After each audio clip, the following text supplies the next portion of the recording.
எல்லாம் ரெடியா இருக்கீங்களா? நான் அதை உங்க சரஸ்வதி பாட்டி வந்துட்டேன். இன்னைக்கு நாம என்ன கதை பார்க்க போறோம் தெரியுமா? ஒரு கிராமத்துல இருக்கிற 3 குட்டி பசங்க கதை தான் பார்க்க போறோம். ஒரு கிராமம் இருந்துச்சா, அந்த கிராமத்துக்கு பேரு சின்ன மலை. அங்க நிறைய பசுமையான மரங்கள் இருக்கும். ரொம்ப அழகா ஒரு ஆறு ஓடும். நிறைய பறவைகள்லாம் இருக்கும். காலை நேரங்கள்ல ரொம்ப அழகா ரம்யமா இருக்கும் இதை பார்க்கறதுக்கே. அதுலயும் அந்த பறவைகள்லாம் ரொம்ப அழகா கீச் கீச் கீச் கீச்சுன்னு கத்திக்கிட்டே போகும்.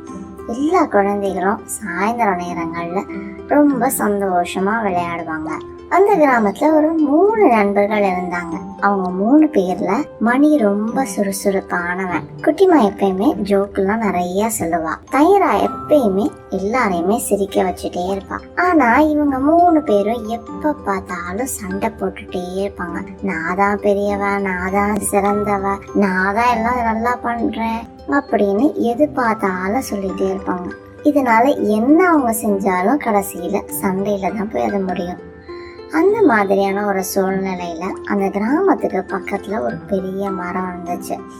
அந்த மரம் கொஞ்சம் கொஞ்சமா சாய ஆரம்பிச்சு அப்படியே விழற மாதிரி இருந்தது. அது விழுந்துச்சுன்னா அந்த கிராமத்துக்கும் குழந்தைங்களுக்கும் காயம் வரும், ஏதாவது பிரச்சனை வரும் அப்படின்னு அந்த ஊர்ல இருக்கிற எல்லா மக்களும் என்ன பண்ணாங்க, போகும்போது வரும்போதெல்லாம் அந்த மரத்தை பிடிச்சு பிடிச்சு நிக்க வைக்கிறதுக்கு முயற்சி செய்வாங்க. அது ரொம்ப பெரிய மரம். அது யாராவது தனியா முயற்சி செஞ்சா முடியுமா? முடியவே முடியல.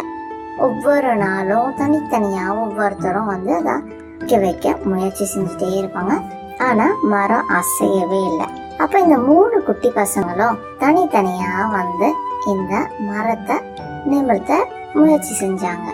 அப்ப மணி சொன்னா, நான் தனியா தள்ளி தள்ளி பாக்குறேன், ஆனா இந்த மரம் அசைய மாட்டேங்குதே அப்படின்னு சொன்னான். குட்டிமா உடனே என்ன பண்ணா, நான் ரொம்ப ஸ்ட்ராங்ப்பா, என்னோட ஐடியாலாம் கூட ரொம்ப ஸ்ட்ராங்கா இருக்கும், நான் பண்றேன் இப்போ அப்படின்னு சொல்லி அவளும் தள்ளி தள்ளி பார்த்தான். ஆனா மரம் அசையவே இல்லை. உடனே தைரா என்ன பண்ணா, நான் செஞ்சா கண்டிப்பா அந்த மரம் நிமிர்ந்து நின்றுடும் அப்படின்னு அவளும் தள்ளி தள்ளி பார்த்தான். மரம் அசையவே இல்லை. அதனால இவங்க 3 பேரும் என்ன இந்த மரம் அசையவே மாட்டேங்குதுன்னு ரொம்ப கவலையா இருந்தாங்க. இவங்க மட்டும் இல்ல, அந்த கிராமத்துல இருக்கிற எல்லாருமே கவலையா இருந்தாங்க. அப்ப அங்க ஒரு பாட்டி வந்தாங்க. அந்த பாட்டி சொன்னாங்க, போதும் போதும், நீங்க 3 பேரும் சண்டை போட்டுக்கிட்டே இருக்காது. நீங்க சண்டை போடாம ஒத்துமையா முதல்ல அந்த மரத்தை தள்ளி பாத்தீங்களா அப்படின்னு கேட்டாங்க. அவங்க 3 பேரும் இல்லையே பாட்டி அப்படின்னு சொன்னாங்க. முதல்ல நீங்க 3 பேரும் சண்டை போடாம அந்த மரத்தை தள்ளி பாருங்க அப்படின்னு சொன்ன உடனே 3 பேரும் ஒருத்தருக்கு ஒருத்தர் அவங்கள பார்த்துக்கிட்டாங்க. எதுவுமே பேசல. சரி வாங்க நம்ம 3 பேரும் முயற்சி செஞ்சு பார்க்கலாம் அப்படின்னு 3 பேருமே சொல்ல ஆரம்பிச்சாங்க. உடனே 3 பேரும் கையை கோர்த்துட்டு அந்த மரத்துக்கு வலக்கை பக்கம் மணி, நடுவுல குட்டிமாவும், இடக்கை பக்கத்துல தைராவும் நின்று தள்ள பார்த்தாங்க. 3 பேரும் ஒன்னா சத்தமா சொன்னாங்க, ஒத்துமையா நம்ம செய்வோம், கண்டிப்பா மரம் நிமிர்ந்து நின்றோம் அப்படின்னு சத்தமா நல்லா கத்தி கத்தி சொன்னாங்க. இவங்க கத்துறத கேட்ட உடனே அந்த கிராமத்துல இருக்கிற வாங்க வாங்க எல்லாருமே ஒத்துமையா செய்வோம், வாங்க வாங்க எல்லாருமே ஒத்துமையா செய்வோம் அப்படின்னு சொன்ன உடனே அந்த கிராமத்துல இருக்கிற எல்லாரு காதுலயும் அதை விட ஆரம்பிச்சு எல்லாரும் கடகடன்னு வந்தாங்க. வந்து எல்லாருமே ஒன்னா சேர்ந்து அந்த மரத்தை அப்படியே நிமிர்த்து பார்த்தாங்க. அசையவே அசையாம இருந்த அந்த மரம் எல்லாரும் ஒன்னா சேர்த்து நிமிர்த்த பார்த்தோன்னா அந்த கணமே அந்த பெரிய மரம் மெதுவா நகர்ந்து நிமிர்ந்து நின்றுச்சு. மரம் விழாம திரும்ப அப்படியே நின்ன உடனே அந்த கிராமத்துல இருக்கிற எல்லாருக்கும் ரொம்ப சந்தோஷமாயிடுச்சு. அதனால எல்லாரும் ஒன்னா சேர்த்து சத்தமா கை தட்டினாங்க. உடனே மணி சொன்னா, அட நம்ம 3 பேரும் சேர்ந்து செஞ்சதாலதான் இது முடிஞ்சது அப்படின்னு. உடனே குட்டிமா சொன்னா, ஆமா ஆமா, நான் தனியா தள்ளி தள்ளி பார்த்தேன், என்னால செய்யவே முடியல, அது நகரவே இல்லை. இப்ப நாம 3 பேரும் சேர்ந்து எல்லாரும் சேர்ந்த உடனே மரம் நின்றுடுச்சு அப்படின்னு சொன்னான். தைரா அதுக்கு சொன்னா, நம்ம ஒத்துமையா இருந்தா சின்ன விஷயங்கள் மட்டும் இல்ல, ரொம்ப பெரிய பெரிய விஷயங்களையும் செய்ய முடியும், ரொம்ப பெரிய பெரிய பிரச்சனைகளையும் தீர்வுக்கு கொண்டு வர முடியும் அப்படின்னு சொன்னான். உடனே அந்த பாட்டி சிரிச்சுக்கிட்டே சொன்னாங்க, ஒற்றுமை இருந்தாதான் வலிமை வரும், சண்டை இருந்தா எப்பயுமே பலகீனம் தான் வரும் அப்படின்னு சொன்னாங்க.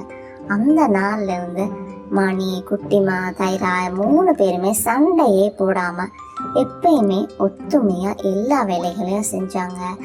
அவங்க பள்ளியிலயும் வீட்லயும் சந்தோஷமா ஒத்துமையா விளையாண்டாங்க. அவங்க ஒத்துமையா இருக்கிறத பார்க்கும் பொழுது அவங்களுடைய மற்ற நண்பர்களுமே ஒத்துமையா இருக்க ஆரம்பிச்சாங்க. இதனால அவங்க 3 பேரும் அவங்களுடைய பள்ளியில நிறைய புது புது விஷயங்களை கண்டுபிடிச்சாங்க. நிறைய பாடங்களை ரொம்ப எளிமையா கத்துக்கிட்டாங்க. எல்லாருக்குமே அதை பகிர்ந்துக்கிட்டாங்க. அன்பு, ஒற்றுமை, நட்புன்னு எல்லாமே அதிகமா வளர ஆரம்பிச்சது. சந்தோஷமா எல்லாருமே இருந்தாங்க. இததான் நம்ம பாரதியார் தன்னுடைய ஆத்திச்சூடியில ஒற்றுமை வலிமையாம் அப்படின்னு சொன்னாங்க. நம்ம இந்தியா மாதிரியான நாட்டுல பல ஜாதிகள், பல மொழிகள், பல மதங்கள், பல இனம்னு நிறைய மக்கள் வாழ்றாங்க. அவங்க எல்லாருமே ஒரே மாதிரி இல்லை அப்படின்னாலும் இந்தியா அப்படின்னு எல்லாருக்குமே தன்னுடைய நாட்டை நேசிக்கக்கூடிய ஒரு மனசு இருக்கு. அந்த ஒரு மனசுதான் நம்மளுடைய இந்திய ஒற்றுமைக்கும் நம்மளுடைய இந்தியாவுடைய வளர்ச்சிக்கும் காரணமா இருக்கு.